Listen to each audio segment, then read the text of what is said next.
네, 예. 이게 저작권 이제 법이 좀 바뀌면서 원래 틀면 8월부터 이제 납부 대상이 된 겁니다. 그래서 틀면 예, 안 돼. 틀면 안 오늘 돼. 드립이 좀 많네요. 크리스마스니까. 아, 예, 그래서 지금 이제 들어오신 분들 몇 분 안 계셔가지고 네네. 그냥 우리끼리 농담이나 하면서 그렇게 아, 보내는 네, 거지. 그렇죠. 예. 그래서 이 원래 알아보니까 일반 음식점, 의류 판매점, 화장품 판매점, 뭐 전통시장에서는 이제 저작법상 예. 그 틀어도 납부를 안 해도 된대요. 뭐가 틀어도 된다고요? 음식점, 예. 의류 판매점, 화장품 판매점, 전통시장. 음식집은요?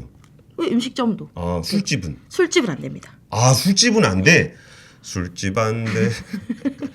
커피숍 안 됩니다. 커피 안 돼. 왜 술집 차별을 하죠? 술집에서는 이제 음악을 들으면서 예. 뭔가 그 음악 자체가 의미가 될 수 있잖아요. 뭐 예를 들면 예. 힙합 음악이 나오는 곳이다. 예. 그러면 그게 어떤 상품의 대상이 될 수 있으니까 예를 들어서 옷을 사는데 내가 음악 때문에 옷을 사는 일은 잘 없잖아요. 생각해 보면 뭐 그렇긴 하죠. 우리가 분위기 좋은 노래가 나오는 술집에 가지만 가서 이렇게 그러니까 그런 것 같아요. 그게 나름 이유가 있는가 보네. 그리고 예. 헬스장은 돼요? 안 돼요. 안 된다고? 예, 돈 내야 돼요. 돈 내야 돼요. 그래가지고 이게 15평 이상 해당된다고 해요. 그러니까 15평보다 작으면 예. 그 헬스장이나 뭐 커피숍이나 술집도 재산이 안 되는데 예. 15평 이상.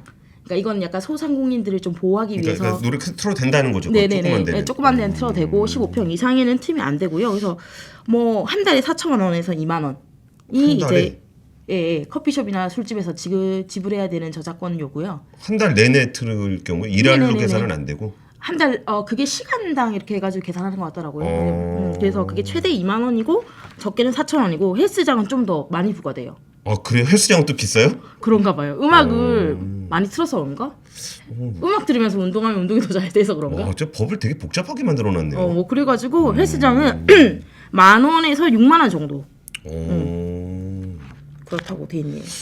그렇군요. 저는 처음에 안 된다 그래가지고 사람들이 막 계속 뭐라 하니까 또 네네네네. 바꿔가지고 또 된다고 하는 줄 알았더니 네네네. 그런 게 아니라 굉장히 세분화가 돼 버렸네요. 그때부터 그랬던 것 같아요. 제가 찾아본 결과는 뭐 조금 다를 수도 있는데 아무튼 그래서 이 캐럴들 아까 댓글에서도 저기 머레 캐리 누나님께서 이제 연금을 받았다고 하는데 예. 이 캐럴들의 저작료를 한번 제가 찾아봤어요. 아 예. 우리 캐럴 하면 제일 먼저 뭐가 또 울면 안 된가요? 베니스 나비다. 베니스타비다 이런 거야. 넌 어디 나비니? 베니스 나비다.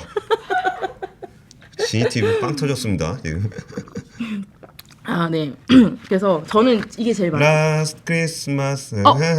그게 2위입니다. 2위 맞나? 아무도 몰라 그 뒤에는. 라스트 그렇지. 크리스마스만 알고 뒤에는 아무도 모른다는 전설의. 제가 그래서 라스트 안 되겠다. 결절이 생겨가지고 뭐 그런 노래가 있는데 일단 그 있잖아요 머라이어 캐리의 저 자기 먹을 것만 또 싸우는 저 뽀피디. 진짜요? 웬일로? 근데 이걸 먹으면서 어떻게 방송을 해요? 나중에 드시던가. 어쨌든 뽀피디가 크리스마스 특집으로 일을 간식을 안 해? 준비했습니다. 뽀피디가 처음으로 일하는 거. 감사합니다. 예. 오늘 저희 방송이 전반적으로 정신이 없네요. 예. 근데 오늘 뭐 크리스마스고 다들 그 즐거운 시간 보내시느라 한 100분 정도 와 계시거든요. 여기 와 계신 분들은 뭐 특별히 크리스마스 때 할 일이 별로 없다라고 봐도 될 것 같기도 하고 뭐 저도 할 일 없으니까 이러고 있습니다. 그리고 항상 얘기하지만 저희의 시청자는 80% 이상이 45에서 65세. 그리고 성비로 따지면 80% 남자. 진짜요? 예. 그래서 뭐 우리 24일은 그 금요일. 집에 늦게 가고 싶은 날이네. 왜요? 최대한 일찍 가면 뭐 바가지 끓기니까 뭐 선물 같은 거 사왔니? 이렇게 되니까. 예, 근데 어쨌든 그 캐롤의 연금 순위 네, 어떤 그래서, 게 제일 돈 많이 벌었는지. 네, 예. 그 머라이어 캐리 언니께서 작사 작곡까지 하신 곡이 있어요. 크리스마스. 와, 진짜 이렇게 하면 누군지 뭔지를 알 수 있단 말이에요. 그렇죠. All I want for Christmas is you. 라는 노래가 있습니다. 그건 근데 그나마 좀 신곡 아니에요? 라스트 크리스마스는 이런 거에 비하면? 27년 됐대요. 네, 27년 됐다 그러고요. 지금까지 벌어들인 수익이 700억 원이고요. 700억? 예, 예. 그리고 연간으로 한 와. 6억 정도 번대요, 이걸로. 와, 남아공에서 보고 있어요님. 와, 남아공은 지금 덥죠? 그 남아공의 크리스마스에 대해서 SAK님이 좀 써주시면 우리 방송에서 같이 한번 얘기 좀 해볼게요. 근데 어쨌든 머라이어 캐리의 우리가 그 아는 네네. 따라할 수 없는 그 크리스마스. 따다다다다다다다다 이렇게 시작하는 거. 정한지님 징글징글하다. 예, 그게 700억 원을 벌었다. 네, 700억 원을 벌었고요. 이게 예. 4위래요, 근데. 저는 이게 당연히 1위인 줄 아, 알았거든요. 4위? 예, 예. 오. 4위고 그다음에 아까 말씀 주신 라스트 크리스마스잖아요. 예, 예. 라스트 크리스마스 예, I 예. give it my heart까지 아는 거. 그게 연간 6억 정도 번대요. 연간 6억? 아, 연간 7억. 7억. 연간 7억? 예. 그러니까 연순위대로 지금 나오는 건데 연간 7억 정도 벌고 근데 아까는 700억이라면서요. 그러니까 지금까지 번 게 머라이어 캐리가 예, 기준을 좀 맞춰주세요. 예, 죄송합니다. 이거 벌고 1위가 따로 있더라고요. 1위. 예, 그게 메리 엑스마스 에브리바디라는 노래인데 70년대인가 노래예요. 뭔 노래인지 모르겠는데. 전혀 그거는? 저도 모르겠어요. 그래가지고 그 연습을 해갖고 왔어야 되는 거 아니에요? 오늘 대체로 부실하네. 울면 안 돼, 와. 울면 안 돼. 그 노래예요? 그 노래 아닙니다. 오. 영어를 못해가지고. 와, 오늘 일하는 사람 이거 사원 뿌피디밖에 없네요. 오늘. 피곤하네 오늘. 머라이어 캐리 몸매가 700억 수준이다. 700억 더 하지 않을까? SAK님이 그 남아공은 굉장히 무지 더운 크리스마스랍니다. 아, 진짜요? 네, 그것도 참 되게 신기한 분위기일 것 같아요. 그러니까 어쨌든 1위는 네. 우리는 잘 모르지만 노래는 메리 엑스마스 에브리바디라는 노래고 그게 얼마쯤 벌었어요? 그게 연간 그러니까 연간 기준이 이게 그게 8억 정도 번대요, 연간. 연간 8억? 네. 벚꽃연금은 얼마쯤 벌까? 복권연금? 봄바람이 날리며 그것도 돈 엄청 벌 텐데. 그렇죠. 그래서 이렇게 맞아요. 복권 엔딩도 있고 이런 식으로 연금이라고 하잖아요. 이런 걸 이제는 예. 그렇게 하다 보니까 이걸 가지고 돈을 벌 수 있다. 그래서 MZ들이 뭐 투자 방법으로 뭐 뮤직하고 이런 걸 많이 쓰고 있다 이렇게 얘기를 하더라고요. 우리는 그런 에피소드 없을까요? 스테디셀러로 네네네. 이게 꾸준하게 이게 나와가지고 우리의 조회수 광고 수익을 올려주는 그런 에피소드가 우리는 없잖아요. 없죠. 우린 보통 한 3일 지나면 아무도 안 봐. 그렇죠. 이게 참 뉴스 하는 사람들이 이게 참 힘들어요. 그럼요. 그러니까 이슈가 한 3일만 지나도 아무도 안 봐. 아무도 기억이 안 나. 계속 뭔가를 하는데 기억나세요? 어제 그러니까 뭐 한국은 그 모든 뉴스가 한 3일 정도 지나면 맞아요. 다 잊어버려. 그럼요. 워낙 이슈들이 많으니까. 그러니까 오늘 아침 보세요. 바로 그 박근혜 사면 되니까 뭐 이준석이랑 싸웠던 거 다 잊어먹었잖아요. 아, 맞다. 싸웠었죠? 싸워가지고 이준석이라고 하면 안 되나요? 이준석 대표님. 대표님이랑 이렇게 불화가 있었는데 그러니까 음악을 사서 그러면은 이제 머라이어 캐리 노래가 있으면 예를 들어서 7억 원씩 번다. 네, 그렇죠. 그러면 그거의 일부 지분을 내가 사면 그 얼마를 저작권을 내가 받을 수 있는 그런 투자. 예. 그렇게 생각하면 되는데 이게 조금 보니까 어렵더라고요. 그래서 제가 조금 알아봤어요. 그래서 저작권이라고 하면 우리 그냥 그래 저작권이면 그 뭐 받는 거 아니야 이렇게 생각을 하는데 예. 이 저작권에도 저작 재산권이 있고요. 저작 인접권이라는 게 있대요.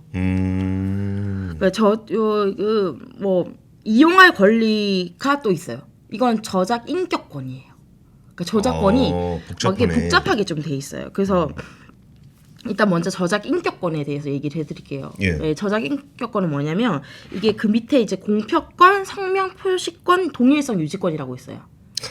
되게 어렵죠. 공표권, 내가 뭘 만들었어. 예. 이거를 공개할 권리가 인격권이라는 저작 인격권이 있는 거예요. 그래서 예를 들어 뭐 영화를 찍었다 내가. 예. 그럼 찍은 당사자가 허락하기 전까지는 공포를 할 수 없는 권리예요. 근데 이걸 뭐 제3자한테 팔 수는 있죠. 이 배포권이라는 걸로. 근데 그 일단 공표권 자체는 이 저작 원래 만든 원작자한테 예, 딱 그 동결되는 거예요. 그리고 성명 표시권은 자 내가 만들었습니다라고 이렇게 표시할 수 있는 거. 가명이든 실명이든 그 저작물에. 그리고 동일성 유지권은 이렇게 만든 거를 저거는 어떻게 돼요? 이렇게 뭐 작품의 이름을 다르게 쓸 수 있는 권리 이런 것도 있어요? 예, 그게 안 돼요. 그 다르게 쓸 수 있는 권리가 안 되는 게 동일 유지권이라고. 내 작품을 다른 이름으로 올리거나 그 작품을 훼손해서는 안 된다. 그러니까 어떤 전시물을 만들어 놓고 그 제목을 마음대로 바꾸면 안 된다. 네, 그렇죠. 그러니까 윤석열 씨의 영부인이 될 수도 있는 김건희 씨가 잘못한 거다. 지금 그 얘기 하시는 거죠. 무슨 말인지 잘 모르겠습니다. 네, 아무튼 이런 게 있는데 이거를 인격권이라고 하고요. 이거는 이렇게 누구한테 양도가 안 돼요. 그래서 이 원작자가 죽으면 없어지는 소멸되는 권리입니다. 그래서 이 저작권에는 이런 개념이 있기 때문에 이 인격권은 사실상 거래가 안 되기 때문에 그건 포함이 안 되고요. 그 다음에 저작 재산권은 죄송합니다. 이 저작 재산권은 권리 주체가 이제 그 만든 사람, 작사자, 작곡자에게 있는 거고요. 저작 인적권은 음반 제작사에 있는 거예요. 되게 어렵죠. 그러네요. 네, 이렇게 나눠져 있어요. 그래서 저작권에 대한 게 이렇게 나눠져 있고 여기서 저작 제작권이나 제작 인적권에서 이제 돈이 나오는 겁니다. 그래서 이 돈을 가지고 이제 투자를 할 수 있게 만들어 놓은 게 이제 뮤직하우의 어떤 시스템인 거죠. 그러니까 그러니까 일단 그 저작권에 대한 어떤 권리들을 이제 그 뮤직하우가 사오는 건가요, 그거를? 그렇죠. 뮤직하우가 사오는 거고요. 그 가수한테 뭐 그 가수든 아까 말씀드린 뭐 인접것 같은 경우에는 이제 스튜디오 이런 데 들고 있으니까 그쪽에서 사와가지고 이거를 소매하는 겁니다, 일종의. 그러니까 우리가 소분해서 파는 거죠. 예, 소분해서 파는 거죠. 그래가지고 뭐 조금 쉽게 주식하는 사람 입장에서는 저는 이해를 하기로는 그냥 뭐 증권사에서 인수를 하기도 하잖아요, 어떤 주식을. 그래서 그 주식을 인수한 다음에 다시 그냥 소매 어떤 시장에 판매하는 약간 이런 느낌으로 다가오더라고요. 근데 이제 이 뮤직하우는 그 모든 역할을 다 하는 거죠. 자기들이 그걸 사오고 그걸 기반으로 해서 어떤 증권 채권 같은 걸 형태로 만들어서 그걸 거래를 할 수 있게 하고 그 거래의 보증까지 이제 뮤직하우가 이렇게 하는 겁니다. 그래서 이게 두 가지예요. 뮤직하우를 해서 통해서 얻을 수 있는 게 그 곡에 대한 시세에 대해서 투자를 하는 것도 있고요. 아까 저작권료가 나온다고 했잖아요. 그러니까 저작권료가 매달 1일 나와서 거기에 대한 투자 수익을 얻을 수 있는 일종의 겁니다. 배당 같은 그렇죠. 배당 같은 건데 이거는 사실 그 저작권을 직접 제가 사는 게 아니라 저작권을 통해서 돈이 발생할 수 있는 권리를 다시 만들었거든요. 이 뮤직하우가. 그래서 그거를 투자하는 거기 때문에 약간 좀 우선주에 투자한다고 생각해야 되나? 그러니까 저작권 자체에 대한 권리는 없지만 그 저작권을 통해서 옵션. 그렇게 되는 상품입니다. 그래서 뭐 이 뮤직하우에서는 뭐 8% 이익이 난다 뭐 이런 식으로 광고를 좀 하나 봐요. 아, 그래요? 네네. 근데 사실 그게 좀 안 지켜지고 있죠. 잘 여기 많이 지금 그렇게 하면은 안 될 건데 그 표시 광고 할 때. 근데 이게 투자가 아니에요. 그러니까 이게 지금 문제가 되는 게 예. 그 관리 감독상에 그게 들어오지가 않았어요. 그러니까 이게 투자 상품이 아니다. 예, 이렇게 돼 있어서 지금 이거를 금융감독원이 들여다 보겠다라고 하고 그거를 이제 내년으로 좀 밀어놓은 상태인데 이걸 그럼 투자 상품으로 볼 것인가? 근데 투자 상품이 아니라면 뭐지? 유사수신으로 봐야 되는 거 아니에요, 그건? 유사수신도 아닌 것 같더라고요. 이게 좀 그래서 좀 특이한 형태인데. 그러니까 수익을 보장하고서 남에게 돈을 받으면 안 되거든요. 유사수신에 해당이 될 수 있는데. 그렇죠. 근데 그가 어쨌든 좀 되게 묘한 사각지대에 아직 있다는 거죠. 뭐라고 그렇죠. 규정하기가 뭐라고 좀 규정할 애매한. 수 없는. 그래서 보니까 이 처음에 우리가 상장하는 방식처럼 이 거래할 수 있는 곡이 다 있는 게 아니라 이 뮤직하우가 먼저 사서 그걸 어쨌든 상장시켜야 되잖아요. 그 거래를 할 수 있는 게 그거를 여기서는 옥션이라고 하는데 그거를 이제 경매 방식으로 낙찰받는 겁니다. 그래서 이 곡을 옥션으로 얼마 기간 동안 올려놓으면 내가 이렇게 불러가지고 그 곡을 사오는 거죠. 몇 %를, 몇 조각을. 근데 이 옥션에 이제 기초가가 있잖아요. 그 기초가를 예전에 수익금, 그러니까 저작권료를 대비해서 한 8%의 수익을 맞출 수 있도록 그 가격을 제시한다. 뮤직하우 측은 이렇게 설명을 하는 것 같아요. 아, 그러니까 이거의 수익권을 내가 예를 들어 100만 원 가지고 내가 사왔다. 네네. 그걸 소분해서 팔 때는 100만 원에 대해서 8% 정도 빠진 92% 정도 되는 가격에 IPO를 한다는 거죠? 아, 그렇죠. 근데 이제 뭐 쉽게 말하면 그렇게 되는 건데 이제 예상되는 저작 수익이 있잖아요. 그걸 포함해서 이제 8%를 맞출 수 있다. 뭐 이런 식으로 설명을 좀 하고 있는데 이게 문제가 근데 많습니다. 지금 안 그래도 여기 머지 포인트처럼 될 수 있다고 말씀하시는 분들도 있고 가장 큰 문제는 거래가 잘 안 된대요. 일단. 하는 사람 별로 없는 것 같아요. 그래서 아저씨들 많이 하던데 자기 좋아하는 노래 산다고. 네, 예. 근데 출입 기자한테 조금 물어보니까 하루 거래량이 한 2,000건 이렇게밖에 안 된다고 얘기를 하더라고요. 그래서 그러니까 현금화가 안 되는 거죠, 한마디로. 그렇죠. 그러니까 매도할 때 굉장히 뭐 싸게 팔거나 그래야 네, 되겠죠. 네. 호가가 많이 네, 벌어지겠죠. 그러니까요. 그래서 거의 뭐 손절하고 나오시는 분도 많다고 그러고요. 두 번째로 저작권 수익이 그렇게 생각보다 크지 않다고 합니다. 네. 왜냐면 다 쪼개서 주는 거니까 어쨌든. 그건 어쩔 수 없죠. 네, 그걸 뭐 많이 사거나 그래야 되는데 네. 저는 그 유심히 잘 안 봐서 그런데 네, 네, 그게 정말 적정한 밸류에이션을 해서 가는 건지 네, 처음에 네. IPO에서 팔 때 네네네. 이거를 그 적정 그 수익금의 뭐 미래 현금 흐름을 어느 정도까지를 땡겨와 가지고 그 첫 가격을 만드는지 이런 것들도 사실 그 되게 정확하게 해야 되는 건데 네네. 그거를 얼마나 잘하고 있는 건지를 이렇게 하면은 보통 금융감독원에서 증거신고서 같은 그렇죠. 걸로 이제 그런 걸 검사를 해야 해야죠. 예. 하거든요. 근데 뮤직하우는 이제 그게 아니어서 네. 그냥 한다는 거죠. 그러니까 그렇죠. 지금 마리콤님이 가수에 대한 팬심으로 살 수도 있다. NFT 굿즈처럼 이렇게 나오는데 사실 이거는 가수에 대한 팬심으로 사는 건 가수한테 돈을 줘야 되는데 네. 이건 뮤직하우한테 돈을 주는 거니까. 그렇죠. 근데 가수한테도 뮤직하우가 처음 저작권을 사올 때 돈이 들어가니까 그 원작자한테 들어가긴 하죠. 아니 그 개념이 아니고 처음 사왔을 땐 들어오는데 네네네. 이거를 만약에 뮤직하우가 일반인들에게 비싸게 팔면 그러면 거기에 대해서도 또 장치를 마련해놨더라고요. 그래서 그 비싸게 팔아진 그 퍼센트만큼 거기서 뭐 일정 부분 5%가 10%를 원작자한테 돌려주는 것 같은 그런 개념으로 돼 있더라고요.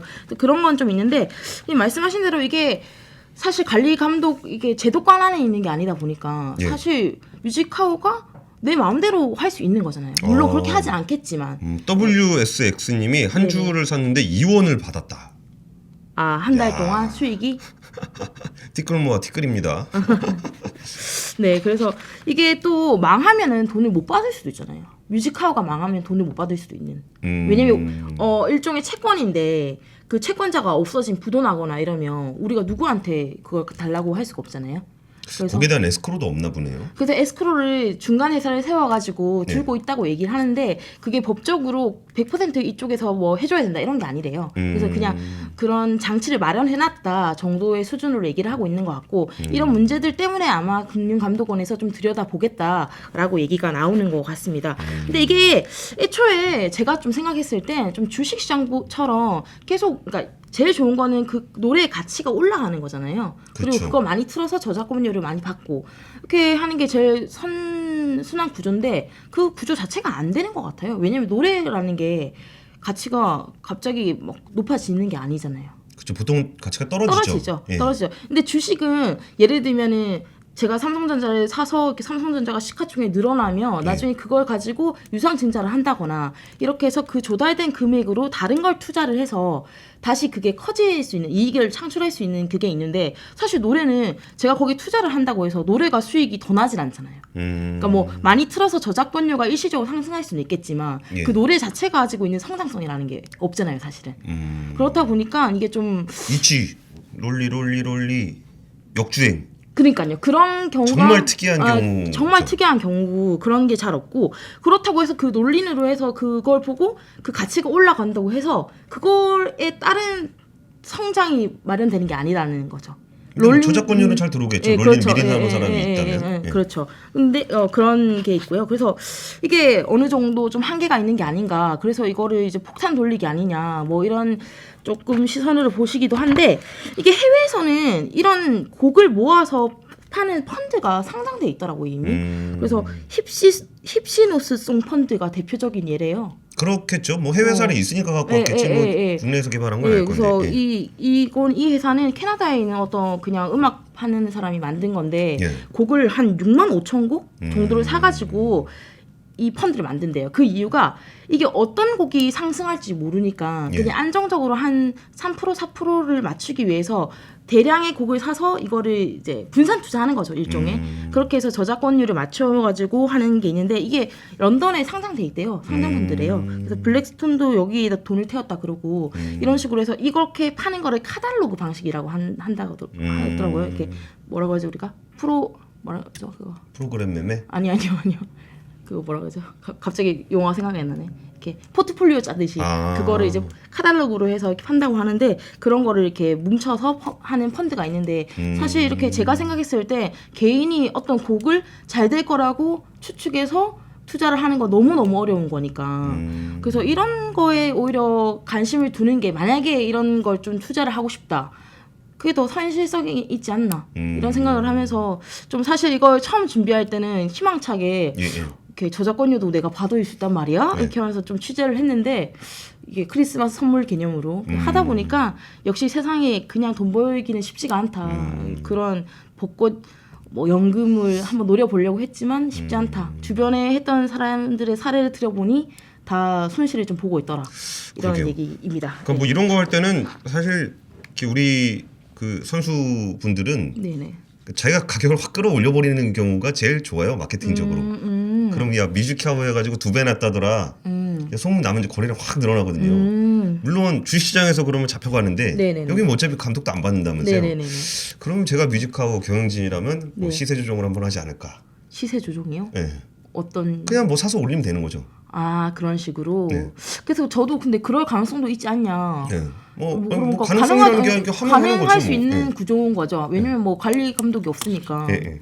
그래서 네 오늘 준비한 얘기는 여기까지입니다. 그러니까 이게 네. 사실 금융상품들은 그 일반적으로 생각하는 것보다 보호 장치가 굉장히 많아요. 그럼요. 네. 그러니까 우리가 주식을 사면은 증권사로 아무것도 안 갑니다. 음, 그러니까 돈은 그 증권금융으로 가고 그렇죠. 주식은 예탁원으로 가고 증권사는 망해도 그냥 상관없어요. 맞아요. 그냥 그게 되게 그 보호 장치들을 많이 하고 있는데 이거를 뭐 IT가 발전을 해가지고 뭐 거래하는 수단이 좀 더 단순해졌다고 해서 그것들을 신뢰하기는 좀 어려운 것 같아요. 머지 포인트도 그렇고 그래서 좀 그 조심하시는 게 좋겠다. 저는 이런 거 웬만하면 안 하는 게 좋을 것 같기는 해요. 이렇게 돈 벌고 싶으면 딴 거 하면 되지.